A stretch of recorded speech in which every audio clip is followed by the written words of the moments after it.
আসসালামু আলাইকুম। নিশ্চয়ই সবাই ভালো আছেন।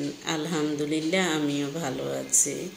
আজকে আমি আপনাদের সাথে শেয়ার করব, অনেক টিচার আছে যেমন ক্লাসে কম পড়িয়ে নিজের কোচিং বা ব্যাচে পড়তে বাচ্চাদেরকে প্রলুব্ধ করে বা বাধ্য করে।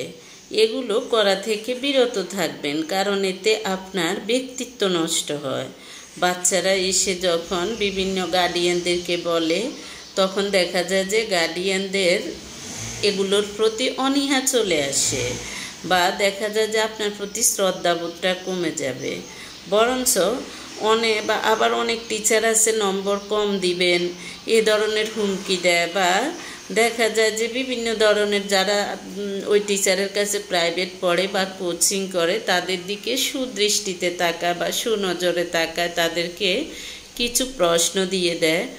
এগুলো কিন্তু আপনি একটা স্টুডেন্টের প্রতিভা নষ্ট করে দিচ্ছেন। কেন?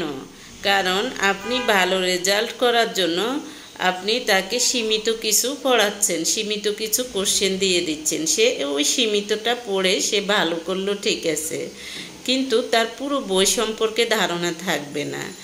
যখন তাকে বেসিক কিছু জিজ্ঞেস করা হবে তখন সে ওগুলোর উত্তর দিতে পারবে না। তাই টিচার হিসেবে আপনি নীতি কথা বলার আগে নিজে অনুসরণ করবেন। স্টুডেন্টদেরকে বোঝানোর আগে আপনি নিজে স্টুডেন্টদের স্থানে চলে যাবেন, সেটা মনে মনে। তারপরে হলো আপনি বিভিন্ন ধরনের উদাহরণ দিয়ে বোঝানোর চেষ্টা করবেন। তারপর কোনো শিক্ষার্থী যদি পড়া বুঝতে না পারে তাকে গালমন্দ করবেন না বা বিরক্ত হবেন না, বরং ক্লাসের পরে সুবিধাজনক সময়ে পড়া বুঝিয়ে দিন, প্রশান্ত থাকুন। তাহলে তার মতো করে তাকে বুঝাতে পারবেন।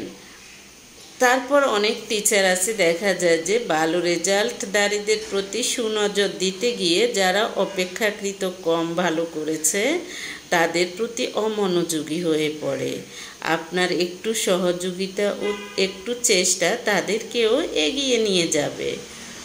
তারপর আবার অনেক টিচার আছে দেখা যায় যে কোনো প্রশ্নের উত্তর না জানা থাকলে সেটা ভুলভাল শিখিয়ে দেয়, কিন্তু আপনি ভুল শিখাবেন না, বরঞ্চ আপনি বলুন এর উত্তর আপনি পরে জেনে জানাবেন। কারণ কেউ সব কিছু পারে না। পৃথিবীতে যত পণ্ডিতই হোক না কেন, পিএইচডিধারী হোক, সর্বোচ্চ ডিগ্রিধারী হোক, সবারই কিছু না কিছু সীমাবদ্ধতা থাকে। এটা যাদের জ্ঞান আছে, যারা জ্ঞানী, যারা শিক্ষিত, তারা এটা বুঝে। এটা তারপরেও আপনি ভুল বুঝিয়ে স্টুডেন্টদেরকে বিদায় করবেন না।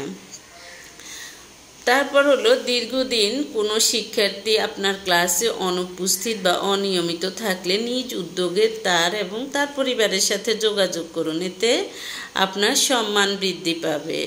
শিক্ষার্থীদের নাম জানুন এবং নাম মনে রাখুন। অনেকেই বলে এই ছেলে, এই মেয়ে, অথবা রুল নম্বর ধরে ডাকার অভ্যাস। এগুলো করলে শিক্ষার্থীরা এখন ছোট, তারাও কষ্ট পায়। মনে রাখবেন, ঘুমিয়ে আছে শিশুর পিতা, সব শিশুরই অন্তরে।